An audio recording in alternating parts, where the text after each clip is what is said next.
할렐루야. 네, 주의 이름으로 여러분을 사랑하고 환영합니다. 앞뒤 좌우에 있는 분들에게 사랑과 축복으로 인사하겠습니다. 사랑합니다. 축복합니다. 사랑하고 축복합니다. 사랑하고 축복합니다. 사랑하고 축복합니다. 네, 사도신경으로 신앙 고백하시겠습니다. 전능한 사 천지를 만드신 하나님 아버지를 내가 믿사오며 그 외아들 우리 주 예수 그리스도를 믿사오니 이는 성령으로 잉태하사 동정녀 마리아에게 나시고 본디오 빌라도에게 고난을 받으사 십자가에 못 박혀 죽으시고 장사한 지 사흘만에 죽은 자 가운데서 다시 살아나시며 하늘에 오르사 전능하신 하나님 편에 앉아 계시다가 저리로서 산자와 죽은 자를 심판하러 오시리라. 성령을 믿사오며 거룩한 공회와 성도가 서로 교통하는 것과 죄를 사하여 주시는 것과 몸이 다시 사는 것과 영원히 사는 것을 믿사옵나이다. 아멘.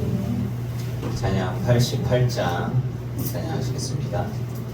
찬양지 88장입니다.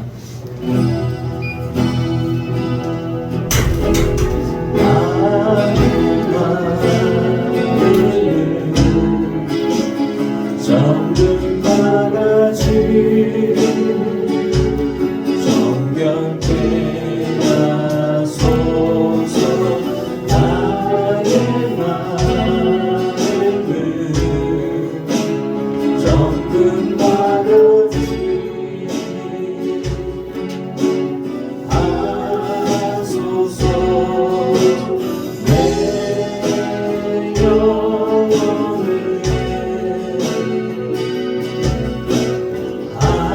소망이 있으리. 주님과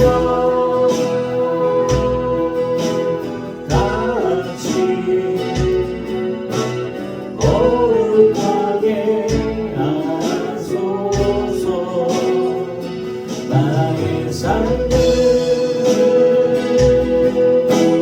드리니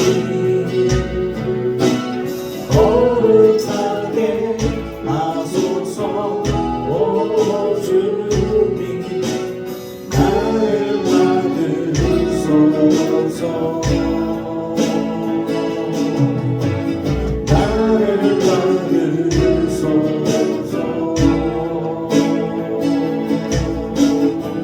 나의 마음은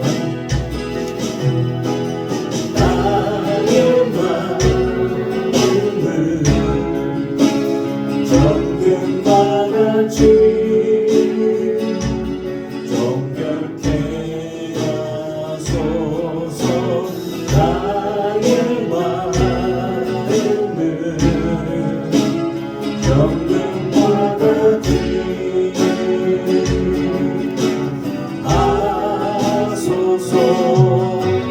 내 영혼을 소망이 있으니 주님과 같이 거룩하게 하소서. 나의 삶을 드리니 거룩하게 하소서. 오 주님 나를 받으소서. 나를 받으소서.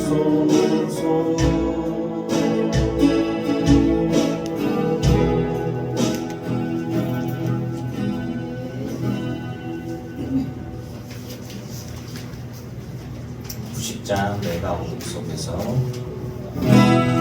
내가 어둠 속에서 헤맬 때도 주님은 함께 계셔. 내가 시련 당하며 외로울 때도 주님은 함께 계셔. 기뻐 찬양을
주님 나와 함께 계시네. 힘이 없고 연약한 사람들에게 주님은 함께 계셔. 세상 모든 형제와 자매들에게 주님은 함께 계셔. 기뻐 찬양하며 할렐루야 할렐루야 할렐루야. 우리 모두 찬양하며 할렐루야. 주님 나와 함께 계시네.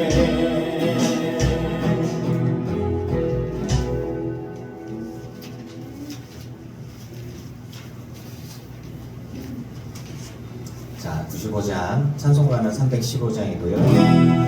내 주 되신 주 감사하고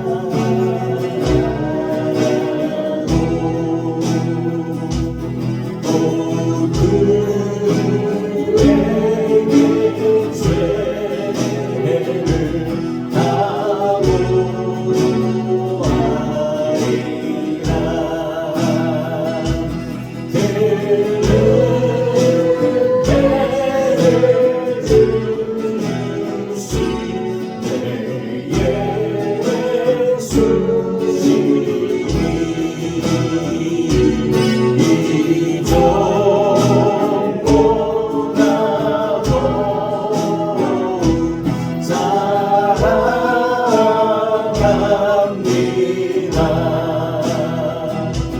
내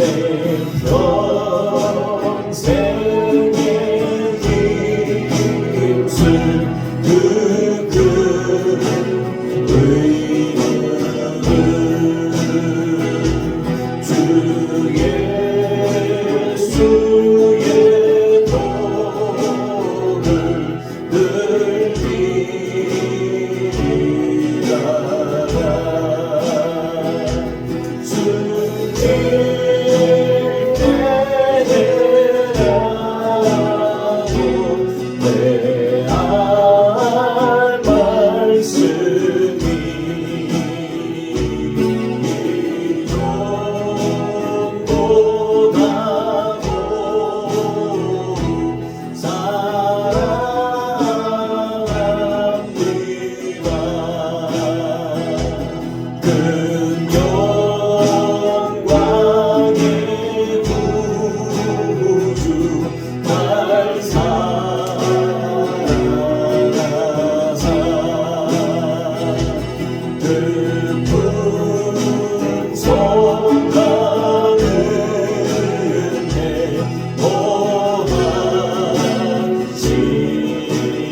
나는 하나님을 예배한다. 나는 하나님을 예배하는 예배자입니다. 내가 서 있는 곳 어디서나 하나님을 예배합니다. 내 영혼 몸과 은혜를 향하여 내 마음 완전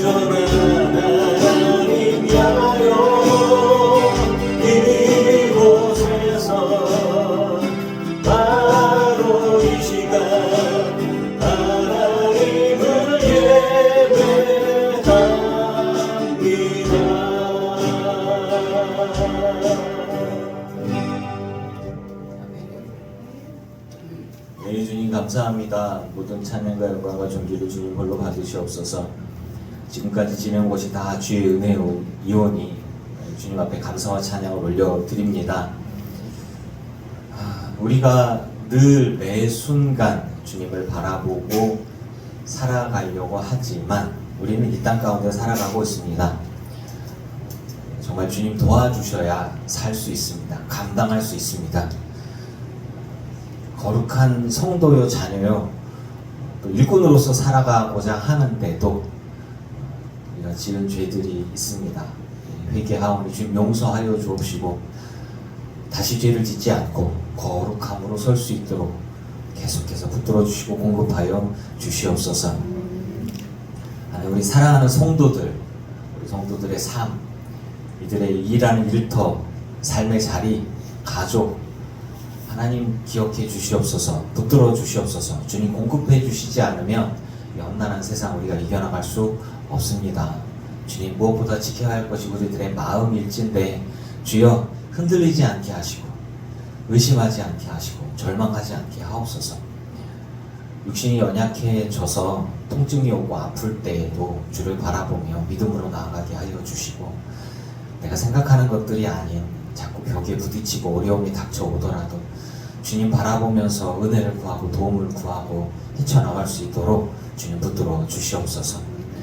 내가 나의 삶뿐 아니라 우리들의 가족들의 삶, 내 자녀의 삶, 또 부모님들의 삶, 내 사랑하는 이들에 대한 것들, 또 그들의 믿음에 대한 것은 내가 어떻게 할 수가 없습니다. 주여 주님 손에 맡겨드리고 난 중보할 수밖에 없사오니 우리의 사랑하는 이들, 우리들의 마음에 품고 있는 이들을 중보하며 기도하오니 그들을 붙들어 주시고 기회를 주셔서 더욱 성장하고 성숙하여져서 주의 거룩한 사람들로 세움받아 쓰임받을 수 있게 은혜를 베풀어 주시옵소서. 이 나라와 이 민족 가운데 주님 역사하여 주시고 전 세계가 혼란 가운데 있고 전쟁과 기근과 죽음과 아픔 가운데 있습니다. 또 기상이변도 많고요. 그 모든 혼란들 가운데 내 편이 어디 있는가, 적군과 아군이 막 혼재되어 있으며 확실하게 구분되어졌던 이데올로기와는 달리 지금은 각자의 이익을 위해서 움직여가고 있습니다. 그러면서도 우리는 변하지 않는 것이 있습니다. 주를 향한 주님의 편에 있는 것, 그것입니다. 아버지여, 이 나라와 이 민족 주님 손에 맡겨드립니다.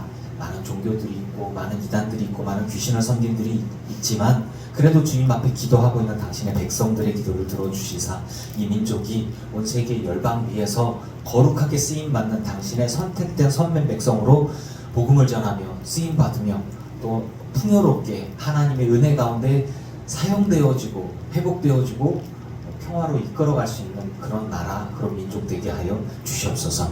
온 세계 민족 가운데 복음을 전하고 있는 당신을 사랑하는 목회자들, 선교사들, 그리고 평신도 선교사들이 있습니다.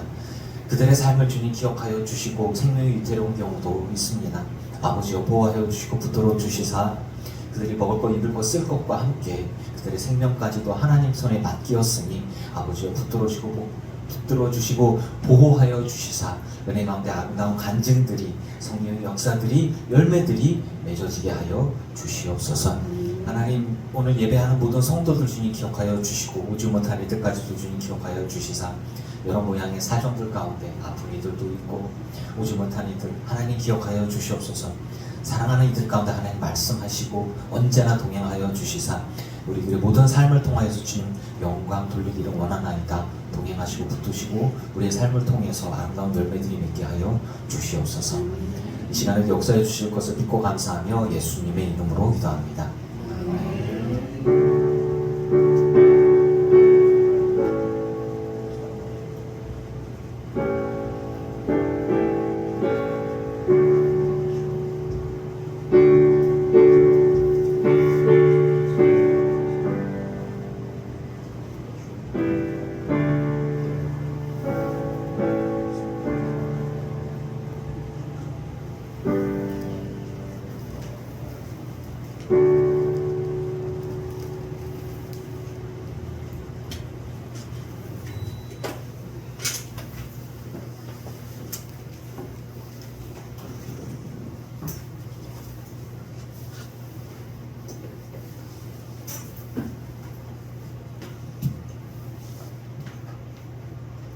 할렐루야.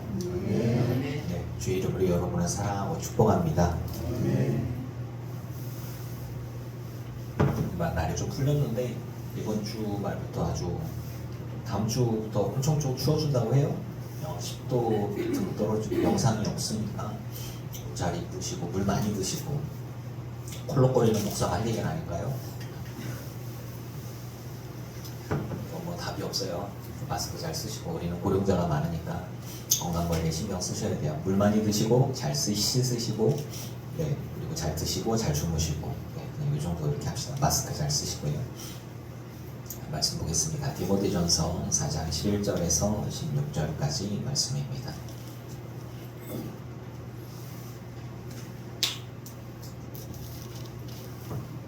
디모데전서 4장 11절에서 16절 교독하겠습니다. 너는 이것들을 명하고 가르치라. 누구든지 내 영광을 적시 여기지 못하리라고 오직 말과 행실과 사랑과 믿음과 존재에 있어서 믿는 자에게 본이 되어 내가 이를 때까지 읽는 것과 권하는 것과 가르치는 것에 전념하라. 내 속에 있는 은사가 곧 장로에 대해서 말씀을 얻을 때 예언을 통하여 받은 것을 가볍게 여기지 말라. 이 모든 일에 전심전력하여 너의 성숙함을 모든 사람에게 나타나게 하라. 내가 내 자신과 가르침을 살펴 이 일을 계속하라. 이것을 행함으로 내 자신과 내게 듣는 자를 구원하리라. 아멘.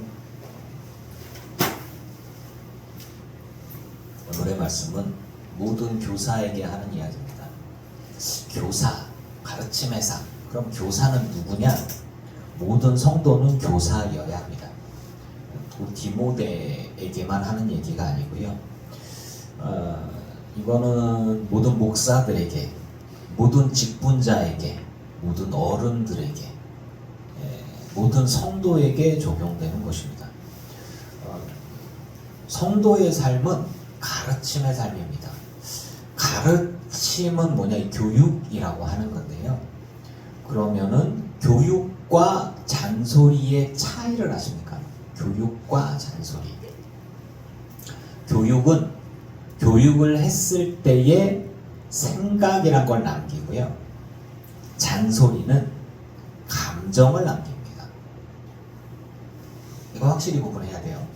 교육을 했을 때는 문제의식과 자기 자신을 돌아보게 하고 그럼 어떻게 하지? 가르침을 받았는데 내 삶에 적용을 해야 하는데 적용이 안 돼. 그럼 이제 생각을 해야 되죠. 그게 잘 교육이 된 거고요. 교육자와 피교육자가 서로 신뢰가 있을 때 가능하고, 잔소리는 뭐냐면 교육자라고 하기는 어렵죠. 말을 전달하는 사람, 교육자의 감정을 위주로 얘기합니다. 내가 기분이 그렇지 않니? 내가 했지. 그럼 내가 기분이 얼마나 나쁘겠니? 라고 얘기하는 거. 그렇게 계속해서 누군가에게 교육을 했을 때 남는 게 생각이냐 감정이냐 라는 것에 따라서 이게 교육이 되고 잔소리가 됩니다. 모든 가르치는 이들은 이 부분들에 대해서 좀 냉철하게 볼 수 있어야 됩니다. 잔소리는 저항을 만들어냅니다. 왜? 기분 나쁘게 만들거든요. 왜? 얘기하는 사람이 기분 나쁘게 만들도록 자신의 나쁜 기분을 전달했기 때문입니다. 그래서 듣는 이들은 그 기분 나쁨을 받아들이기 싫어서 저항합니다. 그래서 잔소리는 저항을 만들어내고 교육은 책임을 만들어냅니다. 무슨 책임이냐? 내가 너를 돌보고 있다. 너가 이런 것은 내가 온전히 교육하지 못했기 때문이다. 내가 조금 더 노력하마. 내가 조금 더 보여주마.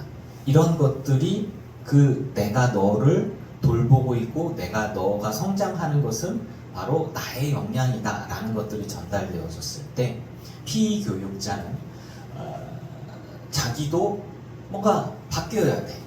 자기도 뭔가 달라져야 돼 라고 하는 그런 중압감을 던져지게 되는 것이죠. 숙제가 내게 남겨지는 것이죠. 그것을 남겨요. 저항과 책임은 완전히 다릅니다. 저항은 뭐냐? 이렇게 그런 거 있잖아. 이 시간만 지나가면 끝난다. 이런 거. 나의 기분 나쁨이 사라지고, 나의 불쾌감이 사라지기만 바라는 것이고, 교육은 남아있는 이들이 그럼 내가 어떻게 해야지? 라는 거. 근데 이게 당신은 내게 가르쳐 줬으니까 당신 책임이 아니라 잘못하는 건 내 책임이야 온전히. 그럼 내가 어떻게 바꿔야지? 라고 하는 것들이 필요한 겁니다. 성도는 교육자여야 합니다. 피교육자로 평생 남는 게 아니라 교육하는 사람이어야 합니다. 왜?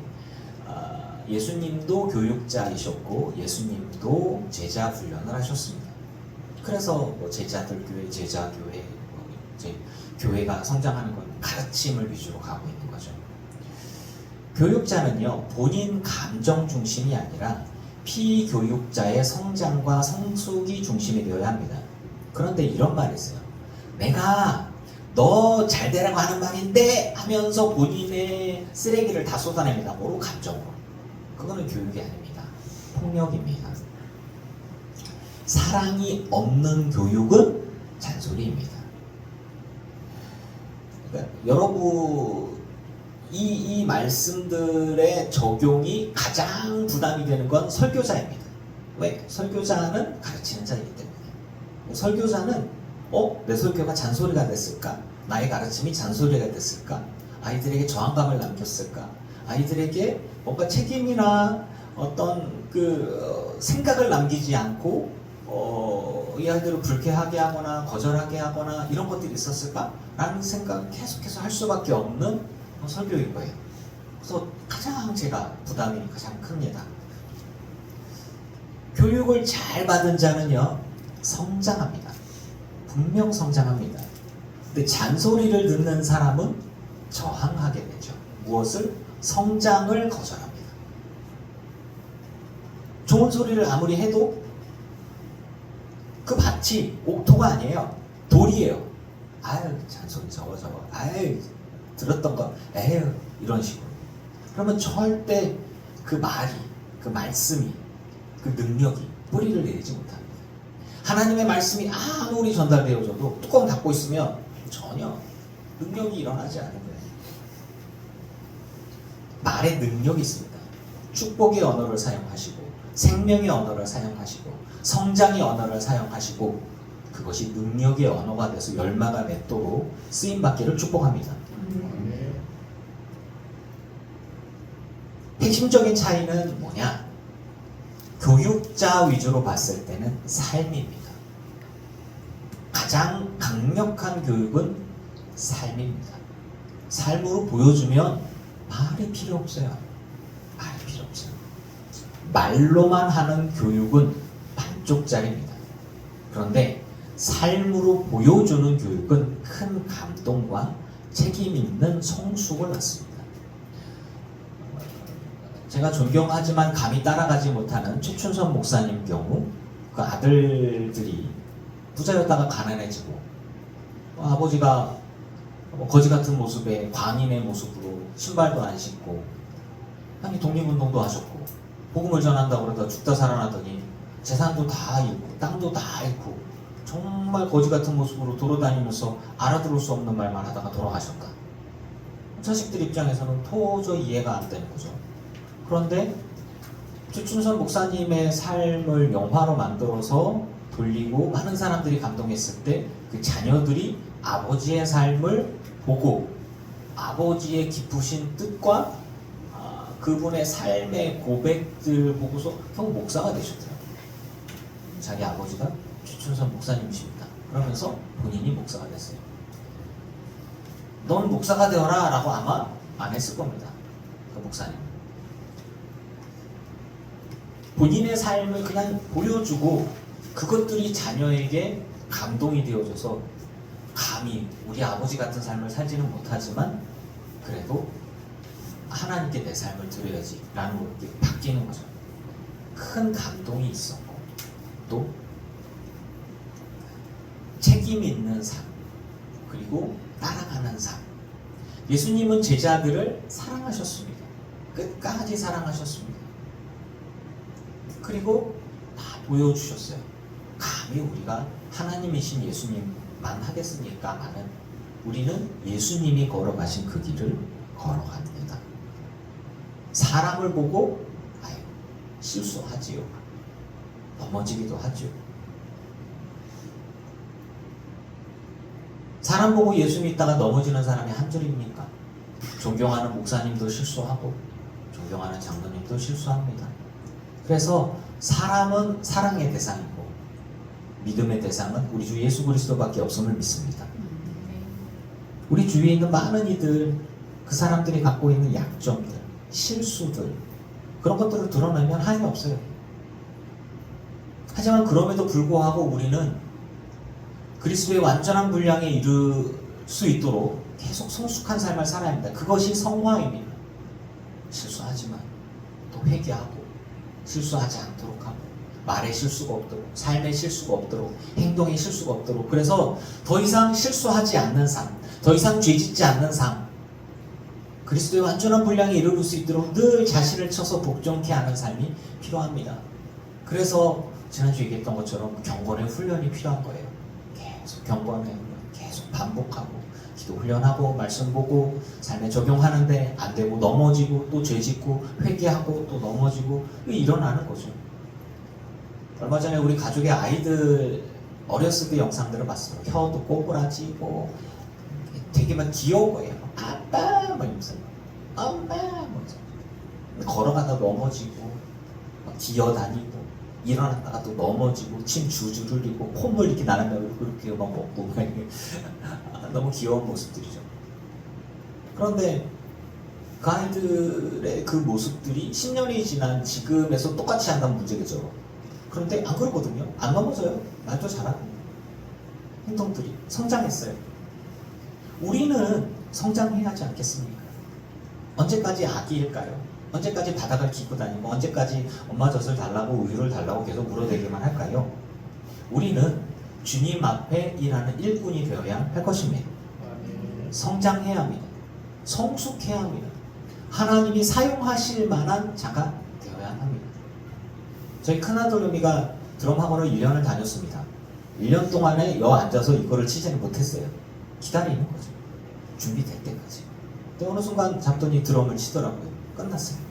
준비 기간. 지금 잘 써먹고 있습니다. 아마 저는 평생 드럼 칠 것 같아요. 계속. 이런 거죠. 우리들의 삶도 마찬가지가 아닐까요? 조급해하지 말고 감정에 얽매이지 말고 하나님 앞에 쓰임받는 것, 그것을 위해서 우리는 달려가야 할 것입니다.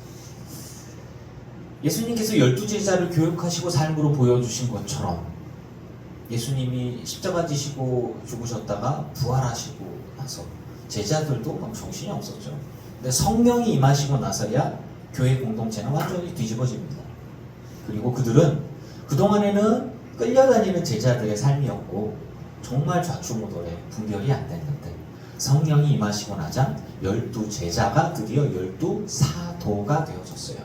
폭발적인 교회 성장과 부흥과 리더로서의 삶을 딱 이끌어갑니다. 완벽했냐? 아이, 그 안에서도 실수가 있었죠. 베드로도 성경이 실수하는 부분들 나옵니다. 그리고 사도 바울이 그 부분들 의식하냐? 뭐하냐 지금? 이러면서 책망을 받기도 했죠. 잠깐 나오는 부분이지만 거룩한 사도들 가운데서도 실수가 있었던 것 같습니다. 하지만 계속해서 그 실수들이 반복되어지냐? 아닐 겁니다. 예수님을 팔아먹었던 가룟 유다는 기회가 없었어요. 왜? 회개하지 않았거든요. 예수님을 따르던 많은 제자들, 예수님이 십자가 지실 때 다 도망갔어요. 다 도망갔어요. 사도 요한은 너무 어렵기 때문에 잡아가지도 않고 관심도 없었고 다들 죽을 뻔했죠. 하지만 그들이 부활한 예수님을 만났을 때 어떤 모습이었을까? 도마가 예수님이 십자가 지시고 죽으셨다가 부활하시다고 그러니까 나는 못 보니까 정말 농담식으로 얘기한 거예요. 그 사람은. 저 예수님 손가락에 뭐 구멍 났잖아. 거기 옆구리 구멍 났잖아. 예수님 죽으신 거 아니까 내가 손가락 한번 넣어볼게. 그거 아니면 안 믿어. 말이나 됩니까? 보고 확인하고 믿었습니까? 아니요. 예수님 나타나시자마자 도마는 얘기합니다. 나의 주 나의 하나님이요. 이렇게 얘기하는 거죠. 도마가 그러면은 그때 이후로 검증되는 삶을 살고 도망다니는 의심하는 삶을 살았냐? 아닙니다. 도마도 복음 전하다가 순교당했습니다. 예수님이 제자들이 다 순교당했어요. 그렇게 죽임당할 때까지, 순교당할 때까지 그렇게 복음을 외치고 하나님 앞에 쓰임받는 삶을 살았습니다. 우리는 그렇게 돼야 되는 거예요. 삶으로 가르침을 받은 자라면, 여러분, 가르치는 자나 가르침을 받는 자에게 정말 중요한 건 겸손입니다. 제가 고등학교 다닐 때 굉장히 영어를 잘하는 녀석이 있었는데, 그 친구가 그 영어 문법 책을 외웠대요. 정말 공부 잘했어요. 거의 안 틀렸어요. 근데 100점이 안 나와. 왜 그러냐? 선생님을 무시했거든. 내가 저 선생님보다 더 잘하고. 그러니까 걔는 100점이 항상 안 나. 한 2개 정도 틀려. 맨날 90대 초반이야. 100점 나오는 애들도 있는데. 희한해. 니 왜 틀리냐? 그럼 막 종이 들고 가고, 선생님 내가 아는 그 문법은 이게 맞는데 왜 이게 정답이냐고 막 연락에 싸우고 그런다고 해서 되나? 그 선생님은 자기가 제자인데. 교만하니까 그렇더라고요. 성장해야 돼요.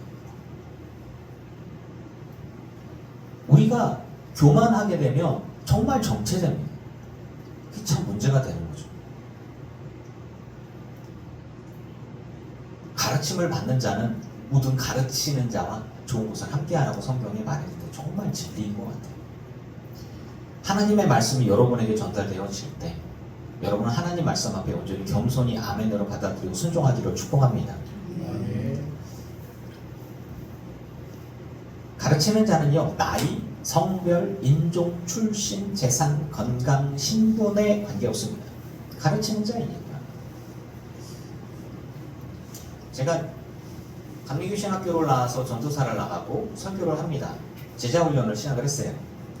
아버지 뻘 되시는 분하고 제자훈련을 하고 성경을 가르치고 뭘 하고 하는데 이분들이 안 들어요. 전사님들이.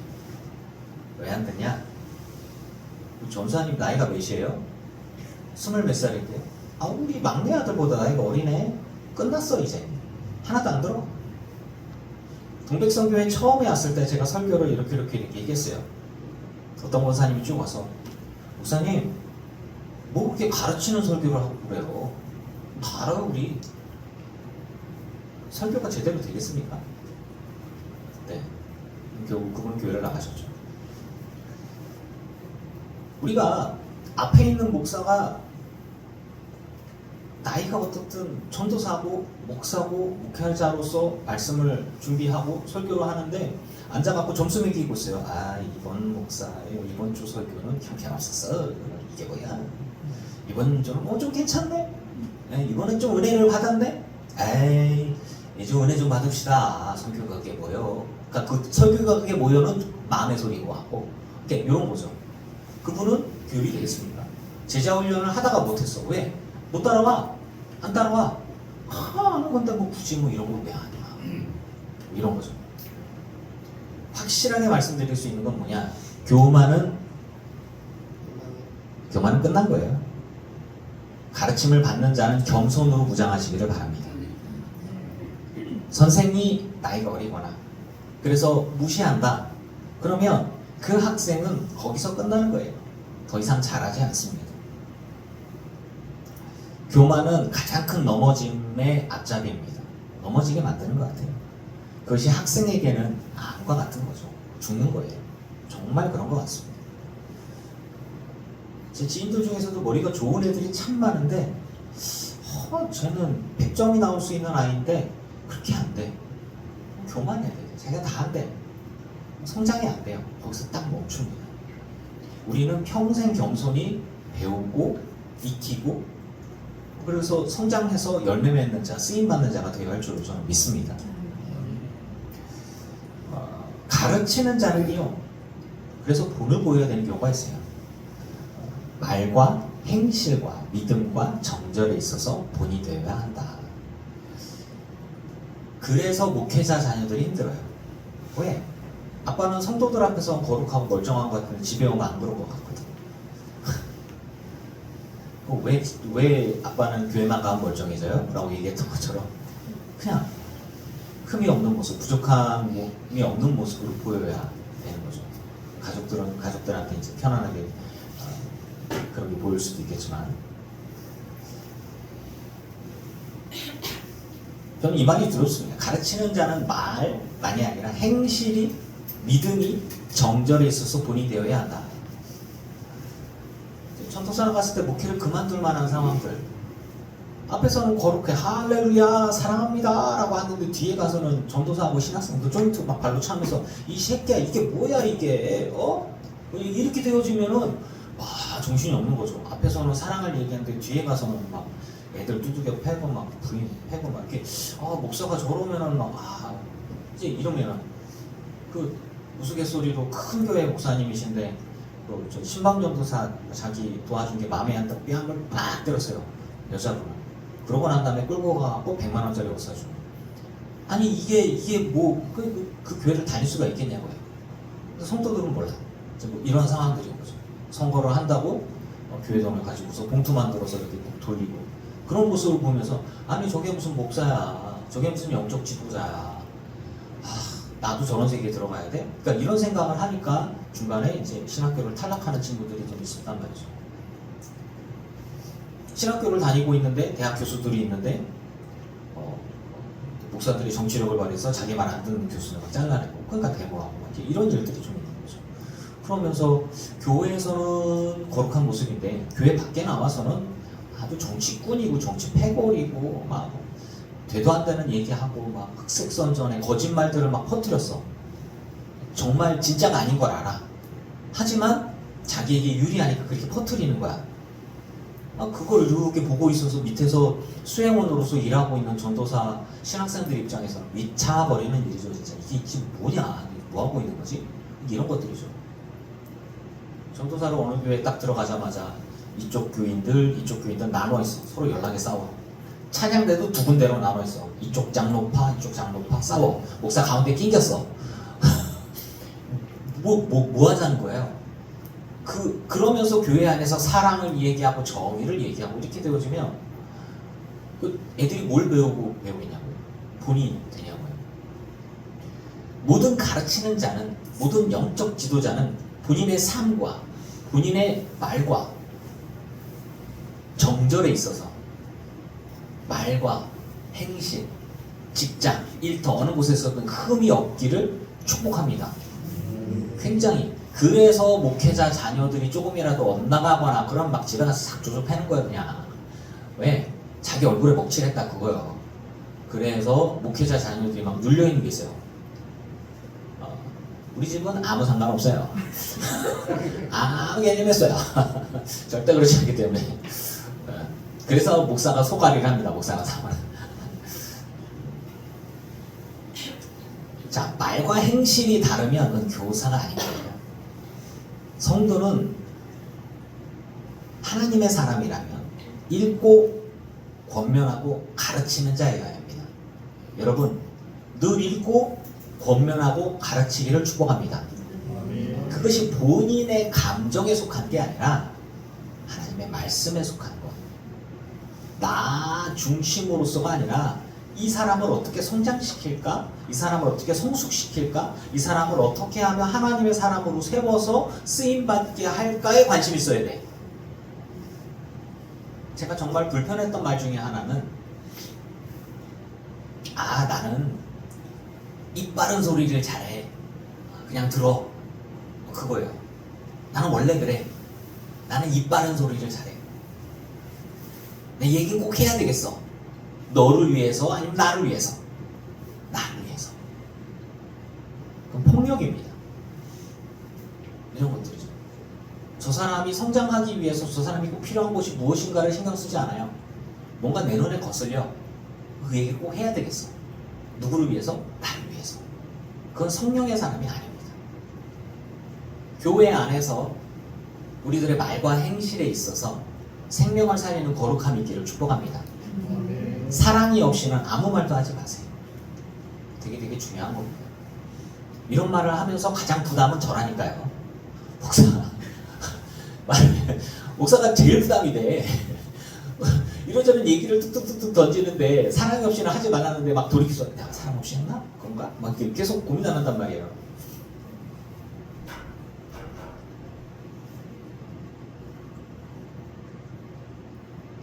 목사도 그럴진데 성도 여러분은 어떻습니까? 여러분의 삶에 겸손함과 사랑이 무장되기를 축복합니다. 그러려면 성령에 충만해야 합니다. 성령님은 나를 교만하게 만들지 않습니다. 성령님은 나와 함께 하시면 겸손하게 합니다. 성령님은 나 중심으로 가는 게 아니라 너 중심으로 갑니다. 내가 예수 믿어서 네가 잘 되는 거를 기뻐하는 게 성령이셔요. 성령이 말씀하심과 인도하심과 역사하심에 귀를 기울이고 그분과 동행하면 절대로 교만하지 않습니다. 영동 지역에 있을 때에 아주 당황스러운 일. 이 장로님은 귀를 막으시면 좋겠는데, 네. 지역에 그 양양 지역은 속초 남지방이었던 것 같아요. 근데 지방에를 딱 갔는데 거기가 길이 있는데 길 옆에가 논이 쫙 있어요. 근데 거기가 아파트가 들어섰어. 그래서 당시에 20년 전에 200억 보상을 받았어요. 20년 전에 200억. 11조 20억을 해야 되잖아. 그게 싫어가지고 교회를 나와서 땅을 사고 자기가 20억짜리로 땅을 사갖고 건물을 지었어요. 그리고 담임 목사를 모셔왔어요. 그리고 내가 모셔온 목사님이니까 당신은 내 말을 들으셔. 아, 안 들으면 나가. 이제 이런 장로님이셨는데, 근데 제가 놀란 건 뭐냐면, 뭐 그건 그렇다 쳐요. 뭐 연예에서도 상 받고 칭찬받고. 근데 그분이 돈이 갑자기 많아지니까 지역의 지인들이 많으니까 돈을 많이 꽂았어. 그러고 났는데 지방회 끝나고 나서 큰 교회 입구에서 나오는데 좀 깜짝 놀랐어요. 아마 평생 얘기할 것 같아. 소리를 지르는 거야. 네 젊은 목사 새끼가 장로를 우습게 하라! 소리를 지르는 거야. 근데 아무도 제지를 못해. 아무도 제지를 못해. 왜? 다 그분한테 돈 꿨거든. 제가 어이가 없어가지고 이렇게 멍하니. 근데 어느 목사님도 뭐라고 못해. 왜? 다 도움받았거든. 그러면서 너무 마음이 아팠어요. 그래서 지역의 그 선배 목사님들한테 저분 왜 저러시냐. 야, 그러지 마. 저분은 아무도 못 건드려요. 아무도 못 건드려요. 근데 너무너무 안타깝게도 그건 말년이 좋지 않았어요. 교회에서 결국에는 나가시라고. 목사를 쫓아내려고 그러니까 아니 그러시지 마시라고. 그냥 장로님이 나가시라고. 그래서 나가시고 그러고 나서는 이제 속초 감리교회 감독님 교회로 이렇게 가셨어요. 또 원로가 되시고 나서도 그냥 큰 교회에 가서 이거 묻혀 사셨는데 존경을 받으셨을까? 그런 것 같지는 않더라고요. 아니 그분이 얼마나 충성인지 저는 상상이 안 돼요. 왜냐하면 그 전에도 장로로서 섬기시려고 교회를 정말 봉사하시고 충성하셨어요. 그런데 큰 돈이 생기고 나서 사람이 좋으니까 꿔준 거야. 이렇게 꿔줬는데 문제는 뭐냐면 이제 자기 의가 충천해진 거야. 거기에 뭐가 빠졌냐? 겸손이 빠져나가기 시작한 거야. 뭐가 생겼어요? 교만이 가득하게 되니까 누구 말도 안 들어.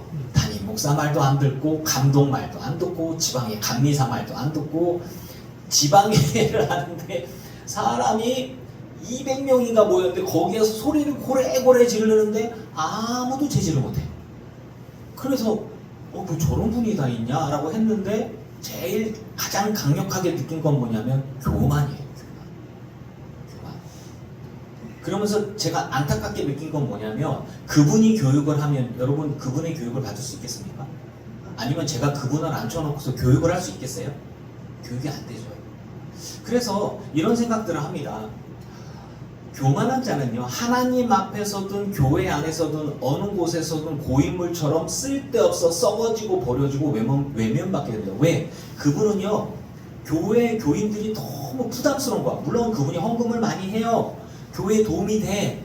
그런데 목사님 힘들게, 성도들 힘들게, 하여튼 뭐 이 사사건건 너무 힘들게 그냥 장로님 그냥 우리 교회는 어려우니까 가셔요. 그러니까 그러면 담임 목사 내보내고 다른 전도사 내가 받아갖고 할게요. 아니요, 그냥 장로님 그냥 이렇게 사역하셨으니까 가시라고.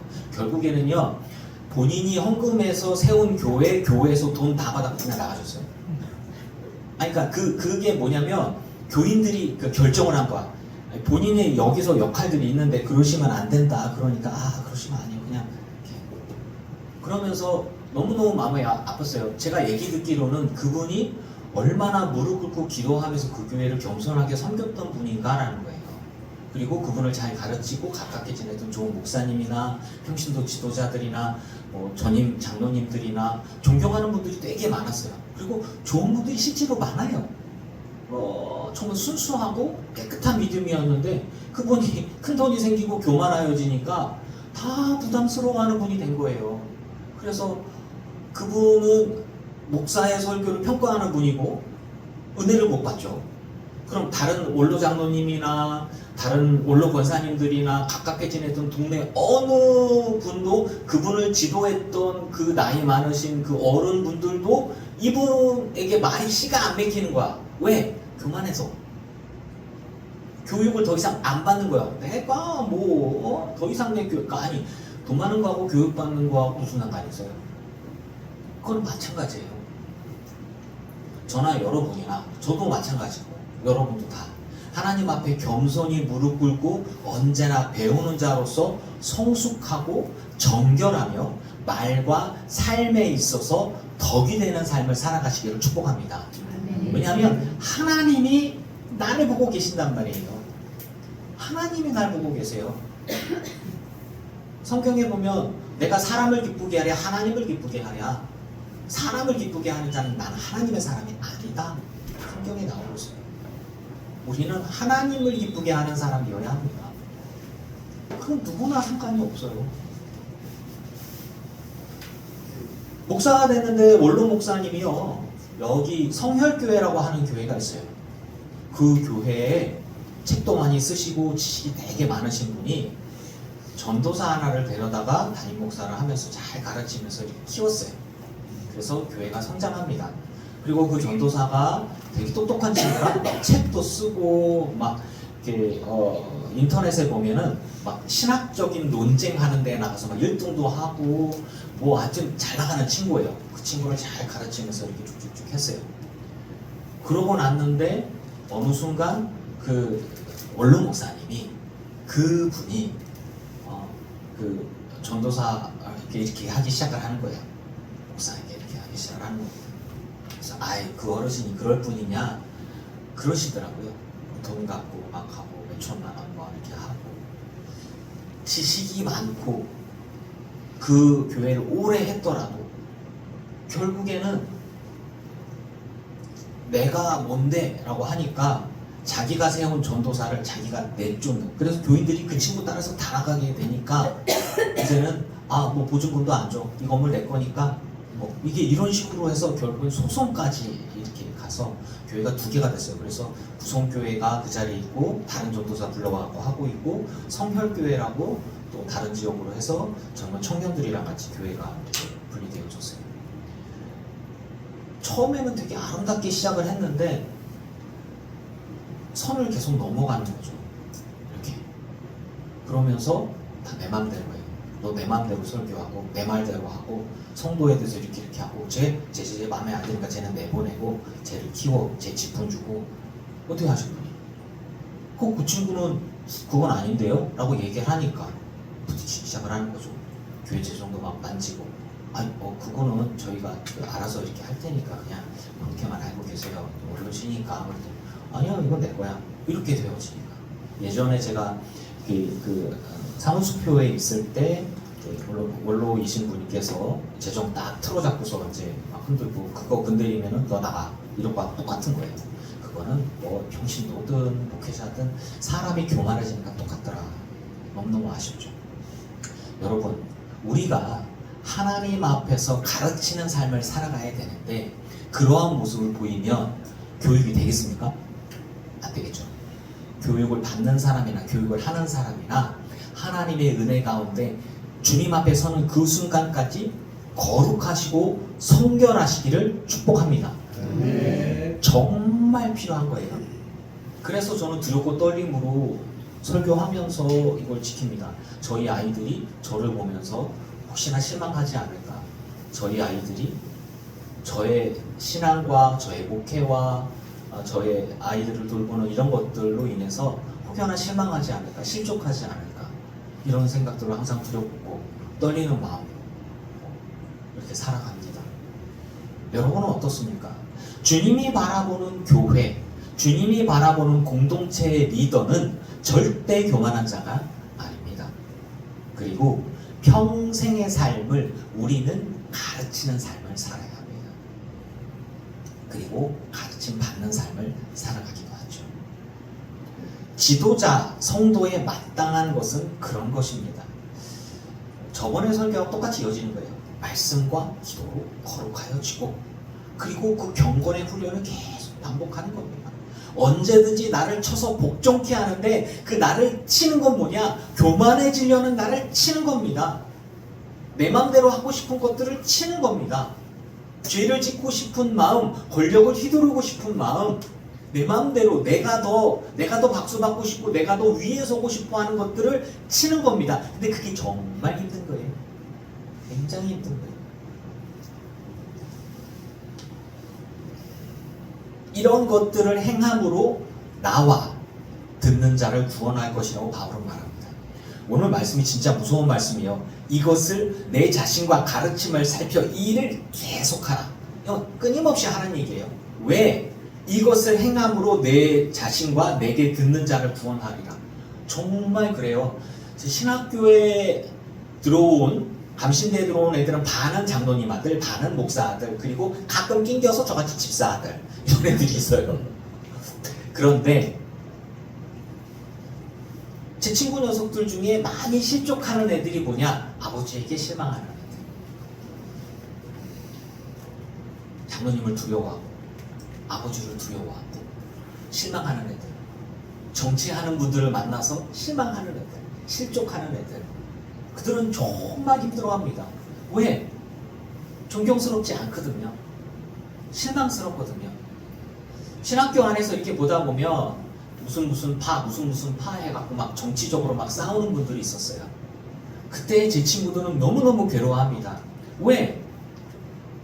내게 보여줬던 그 존경스럽고 사랑에 있는 모습이 아니라 더럽고 냄새나고 그런 모습들에 대한 정치적인 모습들을 보게 되니까 너무 실망하는 거예요. 그래서 이런 식이죠. 제 친구 김요한 목사님 그래요. 나는 아버지에게 실망해서 난 아빠같이 목회 안 할 거야. 그러고 아빠하고 똑같이 목회하더라고요. 정말 돌아가신 아버님이, 제 친구 아버님이 작은 교회만 가셨어요. 부흥하고 또 작은 교회만 가시고, 또 정말 성도로 사랑하시는 분이거든요. 뭐 5명, 10명 되는 교회 가고 20명 되고 어느 정도 되면 또 하고, 왜 그렇게 하나 모르겠어. 아무튼 고생을 엄청 했어요. 그래서 제 친구가 난 아빠같이 목회 안 할 거야 라고 했는데 똑같이 하더라고. 홍성에서 한 20년 조금 안 되게 그렇게 사역을 계속 하는데 성도를 사랑하고 키우고 양육하고 돌보고, 그 친구는 저처럼 삐쪽삐쪽한 성격이 아니라 정말 무난하거든요. 정말 잔잔하게 돌보면서 사랑을 하는 모습을 보게 됩니다. 성도들이 그 친구를 얼마나 사랑하나 몰라요. 제가 개인적으로 친한 친구이기도 하지만 성품 자체가 정말 누가 봐도 못되잖아요. 아마 그 친구의 모습을 보면 이런 생각이 들어요. 나 좋은 게 아니라 너에게 필요한 게 뭐냐, 너를 사랑하는 거죠. 이런 것들이죠. 저는 이런 생각을 합니다. 여러분, 저는 여러분들에게 교육을 하고 싶지 잔소리를 하고 싶지 않습니다. 여러분 교육을 잘 받은 옥토 같은 마음으로 저를 대해 주시길 축복합니다. 네. 감사합니다. 와, 눈물이네. 울지 말아요. 저는 잔소리를 하고 싶지 않아요. 저는 교육을 하고 싶지. 여러분의 믿음이 성장하기를 원합니다. 여러분이 성숙하기를 원합니다. 그래서 누구 눈치 안 보고 그냥 막 설교하는 거예요. 왜? 이게 진리니까. 여러분 말씀 보세요. 제가 말씀 속에서 거치는 게 있습니까? 제가 말씀 갖고 설교하면서 뭐 걸려갖고 뭐 얘기 안 하는 거 있습니까? 없잖아요. 다. 왜? 진리 앞에서 타협이 없습니다. 왜? 누구 앞에 설 거니까. 여러분과 저는 다 누구 앞에 설 거예요? 주님 앞에 설 겁니다. 주님은 목사라고 안 봐줘요. 주님은 감독이든 뭐 감리사든 안 봐줘요. 장로였지 안 봐줘요. 주님은 네가 진짜 사랑했느냐? 네가 사랑하는 제자였느냐? 네가 얼마나 사랑했느냐, 네가 얼마나 흘려보냈느냐, 네가 하나님을 기쁘시게 얼마나 했느냐라는 거를 묻단 말이에요. 그거를 얘기를 해야지 뭐 이게 뭔 얘기를 하고 있어요.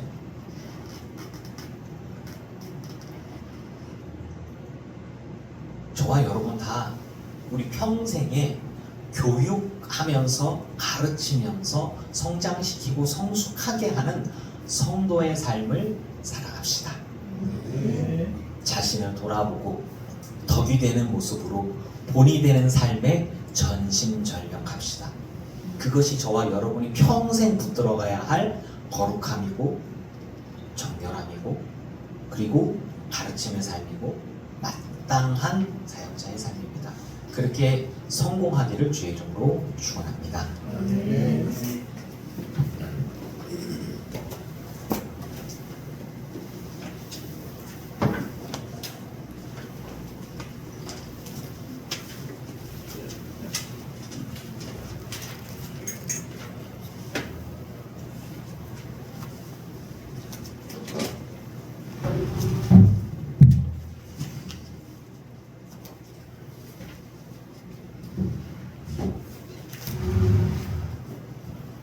자, 우리 88장 첫 번째 거.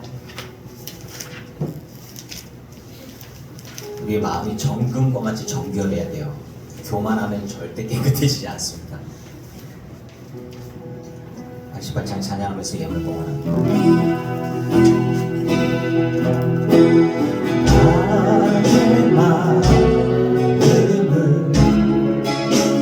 정금과 같이 정결케 하소서. 나의 마음을 정금과 같이 하소서. 내 영혼에 한 소망이 있으니 주님과 같이 거룩하게 하소서. 나의 삶을 드리니 거룩하게 하소서. 주님 나를 받으소서. 나를 받으소서.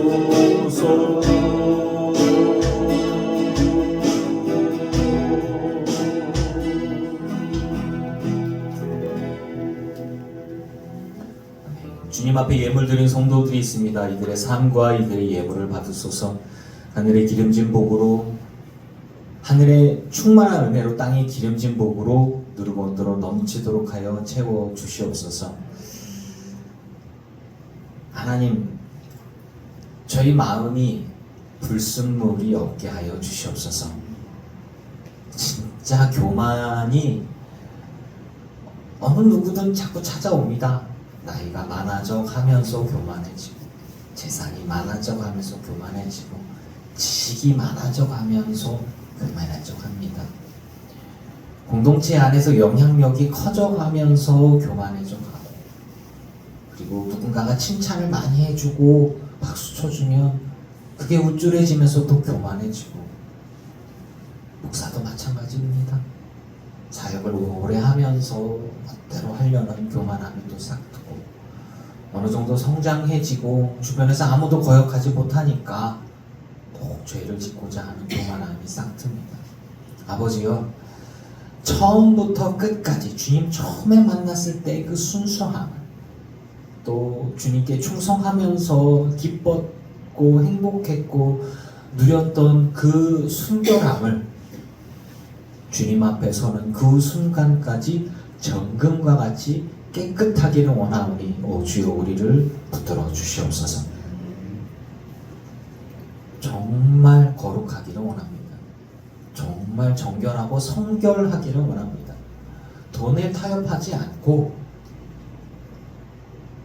어떤 직위나 지위나 영향력에 타협하지 않고 하나님 바라보면서 온전한 믿음, 덕이 되고 본이 되어지고 그래서 삶으로 보여주며 가르칠 수 있는 그러한 우리 모두의 삶이 되게 하여 주시옵소서. 내 힘으로 안 됩니다. 말만 하고 실천에 못 옮기는 삶, 말과 행동이 어긋나서 사람들을 실족해 해서 연자맷돌 목에 달아서 물에 빠지는 것보다 빠지게 하는 것보다 더 못한 삶을 살게 할 수도 있습니다. 거룩한 모습인데 뒤에 가서 엄한 짓 하다가 많은 사람들을 나자빠지게 했던 어느 성령운동가 청소년 사역자들이 생각이 납니다. 큰 교회를 이루었지만 자기 아들한테 물려주겠다고 온갖 정치적인 것들을 다 해갖고 세습을 하게 하고 그리고 본인들의 비리를 덮는 그런 모습들까지도 많은 이들을 실족해 하였습니다. 하나님, 누군가를 손가락질 하기 전에 바로 내 자신을 돌아봅니다. 내 말과 내 행실이, 내 행동이 부끄러운 모습들이 없는지, 불순물이 없는지, 교만함이 없는지 돌아봅니다. 아버지요, 그래서 주님 앞에 정결해서 깨끗해서 제대로 가르치고 성장시키고 성숙시킬 수 있는 리더의 삶을 살아가기를 원하오니 우리 모든 성도들 한 사람 한 사람 다 리더로 서게 하여 주시옵소서. 삶으로 교육하는, 성숙시키고 성장시키는 그러한 당신의 도구들이 다 되게 하여 주시옵소서. 비록 나는 위대하지 않아도 크지 않아도 귀한 사람들을 발굴해내고 키워내고 더 많은 열매를 맺는 귀한 교사의 삶이 우리 모든 성도들이 다 되게 하여 주시옵소서. 설교하는 목사부터 듣는 모든 성도에 이르기까지, 청소년에 이르기까지 모든 이들이 하나님 앞에 쓰임받는 교사의 삶을 살아가고 주님 앞에 칭찬과 상급을 받는 우리 모두가 되게 하옵소서. 이 모든 일에 전심전력하는 우리 모두이기를 소망합니다. 성령여 붙들어 주시옵소서. 예수님의 이름으로 기도합니다. 아멘. 이제는 우리 주 예수 그리스도의 크신 은혜와 성부 하나님의 지극하신 사랑하심과 성령님의 충만케 하시고 승리하게 하신 은혜가 예배하는 기쁜 교회 성도들과 오지 못한 이들과 온라인으로 예배하는 이들과 모든 이들의 가정과 가문과 자손과 일터 위에 이제부터 영원토록 함께 하시기를 간절히 축원합니다. 아멘.